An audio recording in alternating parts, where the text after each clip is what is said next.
What's up mga kababayan? News that matters here. Dito sa video natin ngayon ay ating panonoorin si Sir J mga kababayan. Talagang karma is real dito kay Kimbo no mga kababayan. Paano ba naman kasi bali-balita ngayon na may nakaambang na kaso dito kay Kimbo na plunder case. Naku naman po. Deserve na deserve mo yon Kimbo. Sa dami ba naman ng mga luxury watches, luxury bags na mayroon ka, dapat mo naman sigurong pagbayaran yon. Nasapat na ang pagkakakulong sa iyo. Na ngayon mga kababayan na nakita nila ang lakas at kapangyarihan ng mayroon itong si VP Sara, tila'y natatakot ng banggain ng mga kongreso itong mga Duterte. Naiwas sila na baka sila sila ang sumunod na masampulan kamukha ni Kimbo. Grabe naman talaga na bakit ayaw nyo bang ma-lifestyle check din kayo na mapansin mga buwayang kongreso na makita ng taong bayan ang mga nakaw at illegal na transaksyon na mayroon kayo?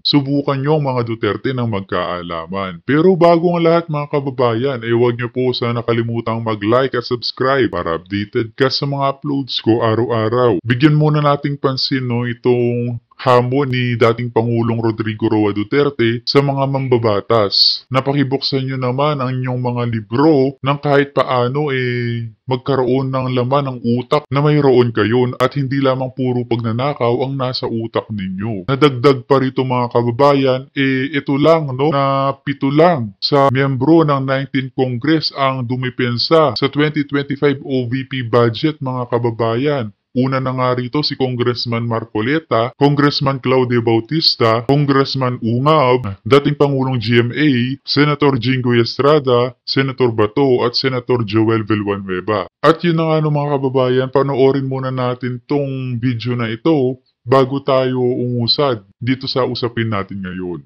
Tatlong 500, pag ganyan mo sa wallet mo, nawala ang isang 500 mo, alam mo kaagad na nawala ang 500 mo. Kasi dalawa na lang sila.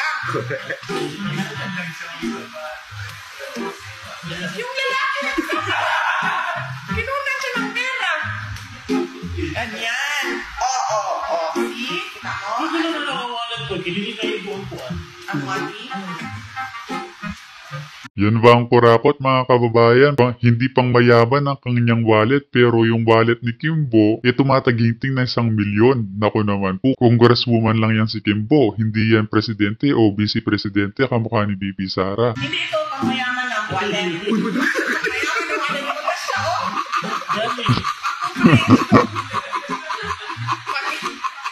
Isang libo lang ito ng wallet. Hindi na masarado kayo. Kapal na ang money niya.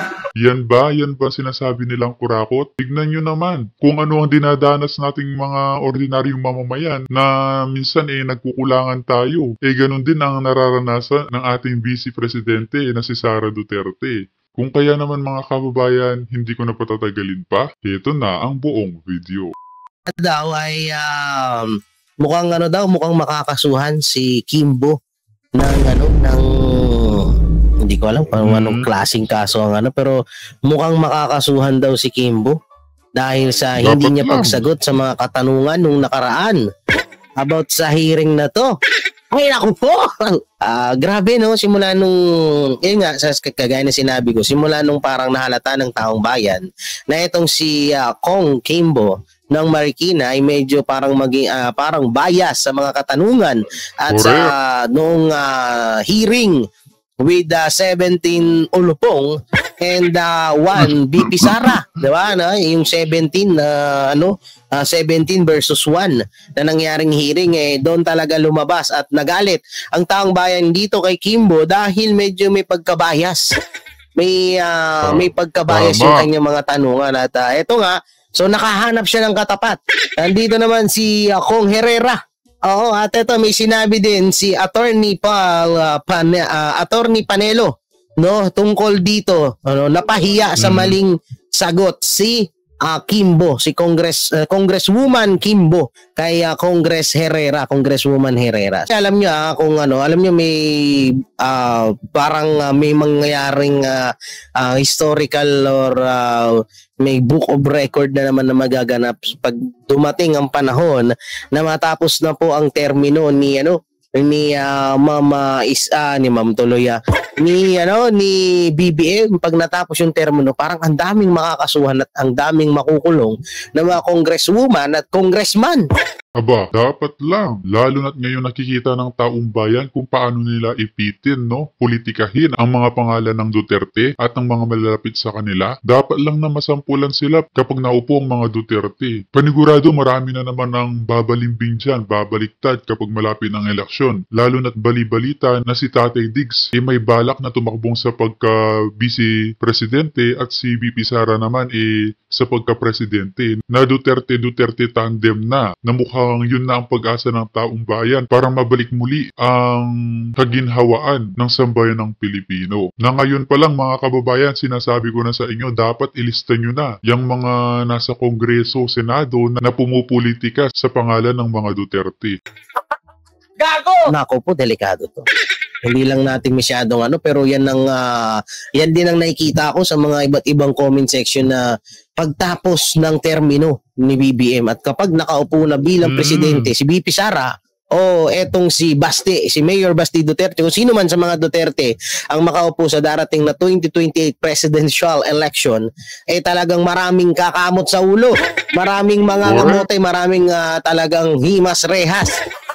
Dahil hindi naman natin may tatago yung ginawa nila na pangbabalahura sa mga Duterte, especially to BP Sara and PRRD, no, na kung saan kung ano-anong issue na lang ang binabato sa kanila na dapat nilang harapin nga ay yung mga nangyayaring issue dito sa Pilipinas, pero ang nangyayari mas hinaharap nila or mas inuuna nila yung kasiraan ng mga Duterte kaysa gampanan nila ang kanilang mga trabaho na karapat-dapat nilang at yun ang pinangakuan nila sa taong bayan. Hindi, alam nyo, Ayan, kamukha ngayon mga kababayan, bumabagyo na naman. May narinig ba kayong paghahanda na ginagawang administrasyon ngayon ang mga nasa Kongreso? Wala, di ba? At panigurado, pagkatapos ng bagyo na yan, magbibigay ayuda na naman sila. Natatatakan ang mga ayuda na nakapangalan sa kanila. Kahit pera naman natin yun. Aba, ang kakapal talaga ng pagmumukha. Ito lang itong nangyayari ngayon kay Stella Kimbo, itong pag-chok niya dito kay or sa mga hindi niya nasagot na katanungan kay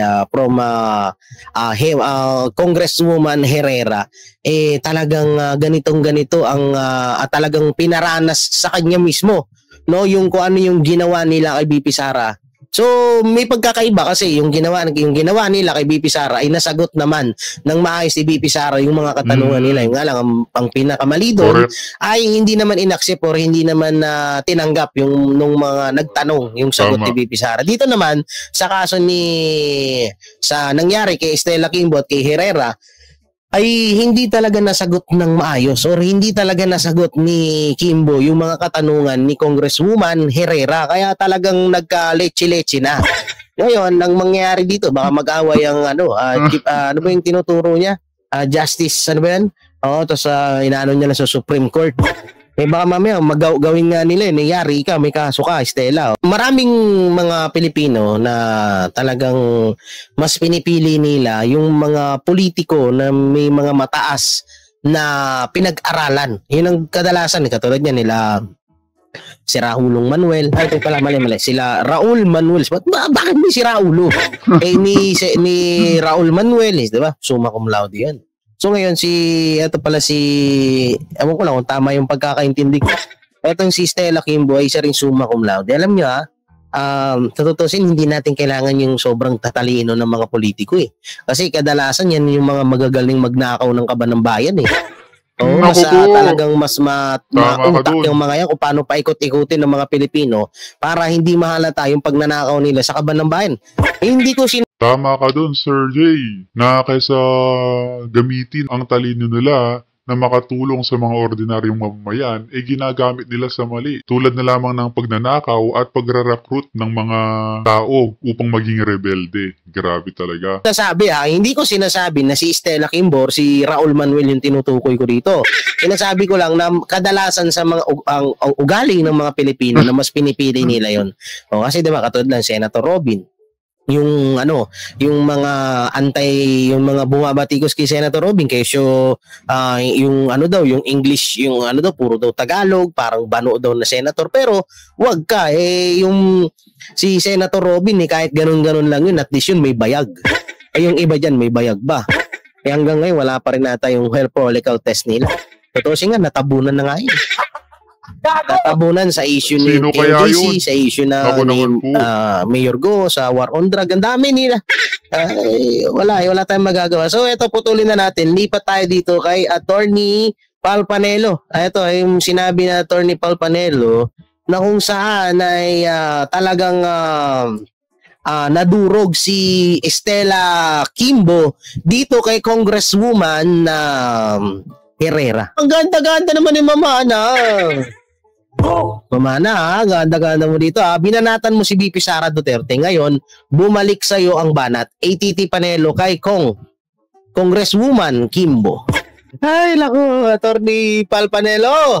Isa ka rin si Raulo talaga din. Gago! Oo, alam nyo, simula nung nag-trending, yung mga alahas ni...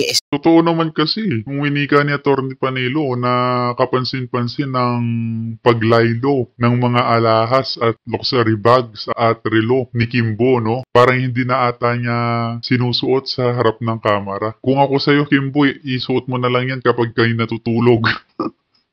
Para kahit paano ma-feel mo naman mga nakaw mo, di umano.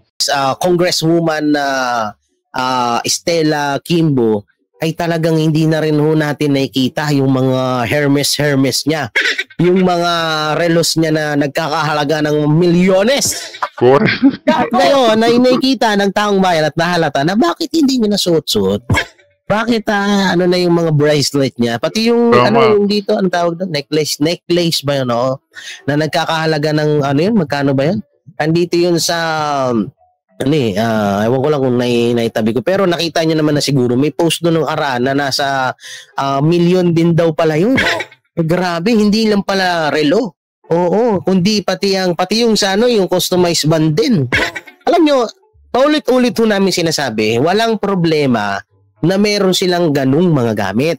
May relo sila kahit 10 milyon pa ang halaga niyan or 1 bilyon ang halaga niyan, walang problema. Ang pinoproblema lang dito at kine-question ng taong bayan, kung saan galing yung pera na pinambili nun.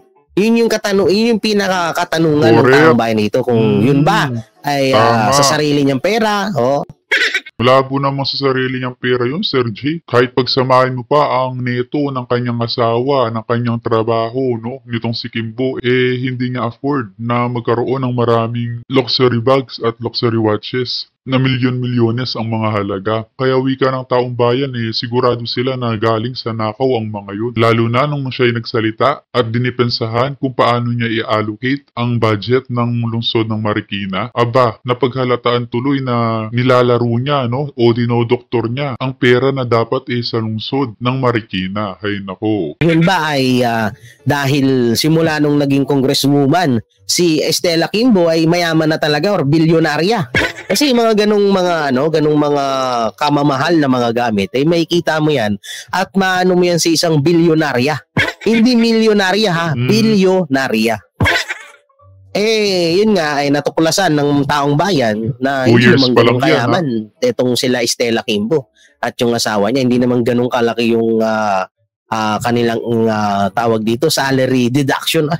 Mali. Ang kanilang kinikita or kanilang yaman, di ba? So kaya na curious at nagtaka ang taong bayan na saan nanggagaling pera mo? Kung hindi ka naman mayaman, saan nanggaling pera mo na pambili ng mga mamahaling relo at bag? So sa madaling salita ay talagang kahit sino mapapaisip na galing talaga sa kaban ng bayan yan. Isa nga pa ba kukuha ng pera? Diba? Tama. Gago! Ngayon, ito ay napapansin ultimo ni Attorney Palpanelo na bakit nawala yung necklace tsaka yung mga relo at yung mga baggages na ubod ng mamahal. O, diba? Hindi ako nagkamali. Talagang nagtaka rin ng taong bayan na bakit ganun. At hindi naman sa minamaliit natin ng mga teacher, mga guro, mga natin yun. Isa yun sa mga bayani ng Pilipinas, yung mga guro na yan. No? Hindi naman natin nilalait yung kanilang estado ng kanilang trabaho. Ang pinag-uusapan kasi dito is mapapaisip ka, isa kang dating teacher na nag-congresswoman. So saan mo nakuha yung ano? Saan mo nakuha yung mga pambili mo ng mga mamahaling kagamitan? Mamahaling mga alahas. Yun yung ano eh. Yun yung tinatanong ng mga Pilipino ngayon na hindi hanggang ngayon hindi pa rin masagot-sagot ni Congresswoman Stella Quimbo. Alam niyo Ma'am Stella Quimbo, mas maganda para matapos yung issue na yan kasi hindi talaga kayo tatantanan ng taong bayan. Hindi kayo tatantanan ng taong bayan dahil una-una pera ho nila yan. So ngayon, ang pinakatanong ho dyan, saan nga po ba ninyo kinukuha ang pera na pambili ng mga gamit nyo? Kami, wala naman ho kaming pakialam. Kung sa sarili nyo naman, kung gusto mo, halimbawa, sa sarili nyo nga talagang pera, yung pinambibili nyo ng mga alas nyo, deserve nyo yan dahil una-una, pera nyo naman yan. Pero kapag pera ng taong bayan yan, natural, talagang questionin ho talaga namin yan. Ang karma talaga is hindi tinatawag hindi na upgraded kundi talagang sobrang bilis na ng karma. Siguro hindi rin nakalain ni Stella Quimbo na masisilip siya rito dahil alam nila kasi maraming mga bulag na mga politiko ngayon. Kala kasi nila dahil news blackout, mapaglalaruan nila ang media. Hindi nila alam na sa social media mga kababayan na kahit puno ng trolls mga yan, milyon-milyon talagang mga sumusuporta sa mga Duterte at yun ang katotohanan doon. Kahit anong klaseng pamumulitika, paninira kanilang gagawin, hindi magpapaka one-sided ang mga matatalinong taga-suporta ni Duterte. Naaalamin nila ang lahat. Kamukha niyan. Anong nangyari? Kinalaban ni Quimbo, si VP Sara, na kapansin-pansin ang mga alahas na mayroon siya. Ni lifestyle check tuloy. Ngayon tila may nakaambang kasong plunder sa kanya. Na sinasabi nila na sira na ang mga Duterte. Katulad lang yan ni Trillanes, di ba? Palagi sinasabi ni Trillanes na ang mga Duterte siraan na, wala nang lakas, wala nang supporters. At hindi lang si Trillanes, maraming mga politiko na ganyan ang tingin sa mga Duterte na mahina na, wala nang lakas, hindi na mananalo. Alam nyo, simulat sa pool, talagang pinamukha na nila sa mga Duterte na palagi nilang minamaliit sila. Palaging minamaliit na ibang mga politiko ang mga Duterte. Pero bandang huli, mas minamahal ng taong bayan at mas sinusuportahan ng taong bayan ang mga Duterte dahil ang mga Duterte ay may napatunayan Diba? May napatunayan na, may nagawa na para sa bayan, lalong-lalo na si PRRD at ito si VP Sara. So, talagang kahit anong paninira na nagagawa or ginagawa sa kanila, waipik na. Siguro, ito si Ma'am Stella Quimbo, baka iniisip din yun na, sige, banat-banatan ko to. Wala naman to Tsaka wala naman to at hindi malakas ang backer ko or malakas naman ako, mas malakas ako dito kay VP Sara o kaya hindi naman kaso yun nga lang maraming mga supporters ang mga Duterte supporters na mas talagang hinalungkat yung kanyang baho kitang-kita at may mga picture, may mga ebidensya na milyones ang kagamitan nito ni Ma'am Stella Quimbo. Gaya ng sinabi ni Attorney Salpanelo na parang nagpa-passion show si Ma'am Stella Quimbo kada may hearing. May hearing sila. No? So doon naman sa parang passion show, okay lang din naman yun. Kasi babae, syempre alam naman natin mga kababaihan, medyo may pagkamaarte talaga din yan sa mga pananamit. At kailangan lang, may mga ganong babae, yung pasyonista, yan kung tawagin. Pero sana naman, sa kanila galing yun. Yung mga pera na yun, yung pinabibili ng mga mamahaling gamit, damit, bags, and relo, sa kanila galing, okay na okay, walang tayong pakialam nun, pera naman nila. Ang masama nito, pera pala natin yan. At alam naman din natin na ang Marikina ay isa din naman din sa hirap ang maraming mga kababayan tayo dyan na kaya kayong mga nasa lungsod ng Marikina, mag-isip-isip kayo kung bakit nilulubog kayo dyan, kung bakit naghihirap kayo, na baka sa simpleng paayuda, pa-event lang, pa-program lang ni Quimbo, sasama kayo sa patibong na ganun. Huwag nyo sanang hayaan yun dahil napaka-engot nyo naman kapag depensahan nyo pa itong si Quimbo. Nahalata naman ang pagnanakaw sa inyo. Hay nako, wag sana tayong bulag mga lungsod ng Marikina. Hikahos din or naghihirap sa pamumuhay at medyo nahihirapan sa kanilang lugar dahil itong Marikina, isa to sa lalo ngayon sa panahon natin ay maulan-ulan, laging baha, talagang isa ang Marikina sa pinaka naapektuhan. No? Kaya sana naman imbis na ipambili ng relo, na mamahaling relo, milyones na relo na nagkakahalaga ng milyon at bag at kung damit pa or necklace na tinatawag nila, sana mas maganda kung ilaan na lang yan para dun sa lugar na kung saan si Stella Kimbo, sa katulad niya, sa Marikina, mas ilaan na kagaya ng sinabi ko na yung 4.5 billion na yun, million na bag na yun, kung sakali man na galing yun sa kaban ng bayan, pwedeng ibili ng mga bangka yun. May mga bangka na gawa sa matitigas na plastic para ipamigay sa mga tiga Marikina para in case na bumaha, may magagamit sila, hindi na sila mag-aabang ng rescue. Anytime, pwede silang umalis sa mga bahay nila. Madadala nila yung mga kagamitan na importante sa mga lilikasan nila. Pwede yun, pwedeng ganun ang gawin dun. O kaya, ayuda. 'Di ba? Yung 4.5 million na yun, napakadaming ayuda na dun. Buong Marikina, mabibigyan mo na. 'Di ba? Kaya medyo talagang tumaas ang kilay ng mga tao, ng mga kapwa natin Pilipino, lalong-lalo na sa Marikina na bakit ganyan. O tapos ang pinakamalapit pa dito halos lahat ng nangyayari or Panigurado, pinag-uusapan na yang si Kimbo sa kanyang lungsod. Na baka nga pati ang pamilya niya, pinag-uusapan na din sa pagiging buhaya niya. nakikita natin ng mga project, building, mga establishment sa Marikina ay may tatak na Q na isa sa mga kinagalit. At kini-question ng mga Pilipino ngayon na bakit may logo mo? Bakit? Pera mo ba ang galing ba sa bulsa mo ang ginawang ganyan?